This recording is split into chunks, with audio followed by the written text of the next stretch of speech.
Bob Parker's Fox Sports. Are you going to RCR next year? I do not have any new news to share. If I did, I guarantee you there would be some sort of big announcement. So, unfortunately, there hasn't been one of those yet, Bob. So, we're still working on it behind the scenes, trying to put it all together. It's not done. Go next to Claire B. Lang. As a follow-up, Claire B. Lang, Sirius XM NASCAR Radio, are you more hopeful than you were a week ago? You said you had a couple of offers on the table. I know you're not going to make an announcement today, but people are kind of gauging your mood. And I'm in a really bad one right now, in case you were wondering. Which has nothing to do with what you have going on, right? Right. Okay. Well, how's your mood related to what you're trying to put together? Yeah, just same as it's been. It's just stressful. There's light at the end of the tunnel. It's not a train. It is sunshine. So that's a positive thing. But, trying to figure all that out and keep the train on the tracks right now for a little bit longer. Thank you. We'll go next to Jeff Gluck. Is it fair to say you've at least reached the point that you know what you want to do next year? You know what direction you want to go in? I think no, because I woke up, 6 in the morning. That's probably not too early, but it's really early for me, folks. 2 days ago, and I woke up in the middle of the night, and I'm like, oh, man, Brexton, what are we going to do with Brexton if this happens, if that happens, if this goes, if that goes, if we do that, if we do this? So it was like, now I've got him thrown into the whole mix. So, it's crazy. Clearer pictures are developing during the day. So, pixels are being worked on.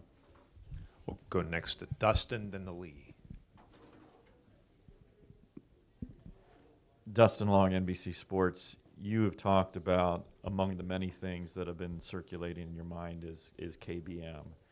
And one of two things. One, what was it like to see that group win with the uncertainty that's going on? And how much is that still consuming some of the things that you're trying to work through at this point? Yeah, no, I'm proud of the effort, super proud of, John Hunter, KBM, Eric Phillips, everybody over there that has continued to put forth the effort to make us, the winningest truck program in history and continue to excel and elevate those numbers. So super cool to see that. There's three of our trucks moved on last night to the next round of the playoffs, respectively, for their own situation. And so I like what's coming up next. Bristol, obviously. Chandler, been super fast there as of late. John Hunter's no slouch there either. He could have, should have won last year as well. So good stuff coming with the KBM bunch. So do you feel like there's starting to be more clarity? I know TV talked about even last night that Eric Phillips wasn't going to be returning. So are things starting to go through the change at this point, and are you starting to feel comfortable with where that's at? No, I'm definitely not comfortable with where that's at yet. So trying to put all the things in the right places simultaneously was the objective and the goal. It's not going to happen that way, but we will certainly keep fighting for that to make sure that KBM is at the forefront, and we've got a place to go race trucks next year. And one other thing is obviously a big topic has been safety. I know you've talked about it Media Day somewhat. Kevin Harvick came in here and talked about what he felt like was a slow progression of it. Obviously some changes were made. Do you feel like things are moving in a better direction? Is it still way behind? I don't know if you were aware of what Harvick said today or not, and if you are, okay. But just do you feel like there's a better dialogue, or do you feel like that's nothing has changed in your mind and from like when you talked at Media Day a week or so ago? I believe I have an email from the driver council lady, but I have yet to read it, so I don't know exactly. Wouldn't be fair for me to assess my comments on that right now. We'll go next to Lee and then to Chris. To kind of follow up on what Dustin was saying, John Hunter got kind of emotional last night talking about Eric Phillips, and clearly they've got a familial bond, but what has Eric Phillips meant to your organization just over the course of the time, and how would you characterize his contribution? It's invaluable. I can't put it into words, really, especially the way I speak of things. I'm not very good. But Eric is a huge part of, and is what Kyle Busch Motorsports history has been about. So,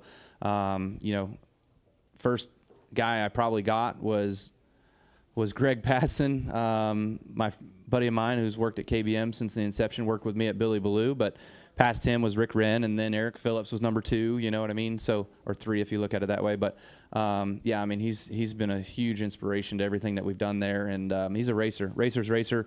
In the truck series, you can do that and be successful at that. You don't have the huge engineering influx of, Cup teams, Xfinity teams, all that stuff. When we did go Xfinity racing, the first year we brought on really experienced guys from another team, and we weren't as great as I thought we could have, should have been.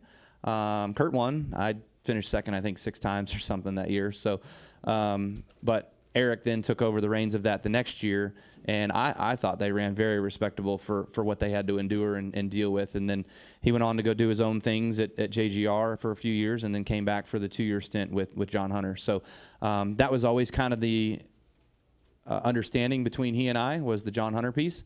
And, not knowing what our driver lineup looks like at all right now. I think he kind of sees maybe a little bit more clear picture than I do. And so he got a really good offer to go somewhere else. And so I said, I can't hold you back. Like, go take it, go do it. And from an emotional standpoint, and how invested you are in KBM, and as you said, the most successful truck operation, if things don't look like they do now, what would it mean to get one last championship with that organization this year? Yeah, I mean, go out on a high, great, sure, but that's not what we want. We want to win the championship this year, sure, but we don't want to go out. We don't want to be done. We want to keep fighting and race on into next year, and that's the intent, and that's everybody's intentions that we have. And the 50 employees that we have at KBM, I'm fighting every damn day for all of that stuff and to make sure that we go forward. Chris? ChrisKnight@Catchmans.com. Kyle, can you give your assessment on Corey Heim and what you've seen from him this season?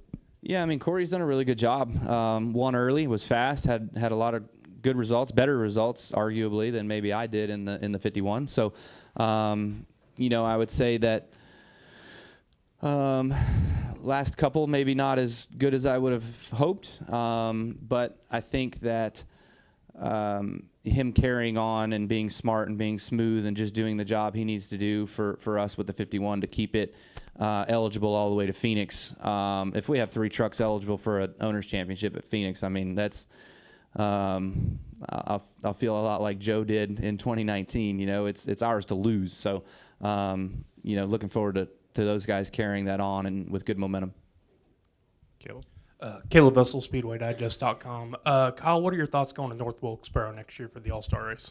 I think it's cool. I think a lot of drivers kind of made note of that or made mention of that. Careful, though, there's aliens around there. Spaceships come in the middle of the night, so don't be there with the lights off. But overall, yeah, I think it's going to be really fun. I think they saw a packed house there last week, and great racing all around, Tuesday night, Wednesday night, all that sort of stuff. So, real proud of SMI's involvement, Dale Jr.'s involvement, all those guys that made that come to life. And so I think it's pretty cool. So look forward to getting back there. I've never been there. I guess I need to go test. We'll go next to Claire B. Lang, Sirius XM NASCAR Radio. Kyle, I've heard from a lot of people that have gone to talk to you, not to give you a job or something, but to say, hey, we're behind you, we know what you're going through, or, various people. What kind of reaction have you had? Have you had some support from people that are not in your quest to find a contract, but have said, hey, Kyle, we just want to tell you good luck? Or have you gotten some surprising, people coming to talk to you and saying you go, A little bit, yeah. I mean, not anything too crazy, I would say. I feel like there's been a lot of support, from a few individuals maybe I wouldn't have thought reach out. So to answer that question, yeah, which is nice. But other than that, I would say it's kind of business as usual. And almost, sometimes you walk around and people are a little leery to say, hey, man, how's it going today? Because they know it ain't going good. So they don't even bring it up. They're like, oh, Kyle's here.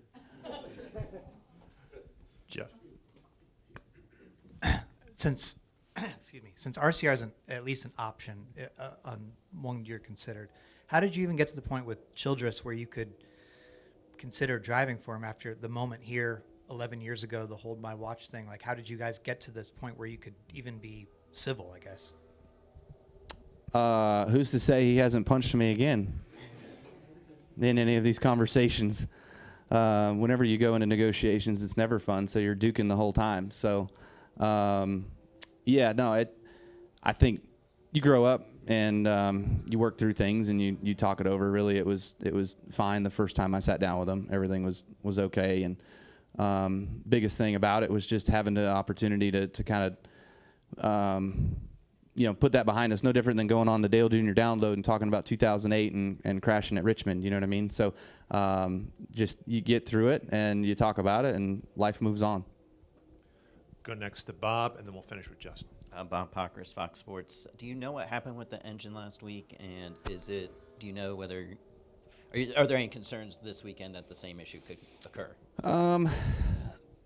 The best I know is that the issue that happened at Richmond at the 45 car, the issue that happened with the 20 at Watkins Glen, with me at Watkins Glen, I think Denny had one somewhere in practice. I'm not sure. And then mine last weekend, they were all the same issue. So they keep seeing it over and over. And what's interesting is like the road course package isn't necessarily the mile-and-a-half package. So they didn't think that that would transfer over, but it did. So they've made some adjustments to some internals, and hopefully we don't see it going forward. Excuse me? What about the gearbox? No, engine's what let go, right? Yeah. Justin Parmer, KCOU. Kyle, what's been the biggest change in terms of the industry you've seen while going through this free agency E-Class? Drivers ain't making what they used to anymore.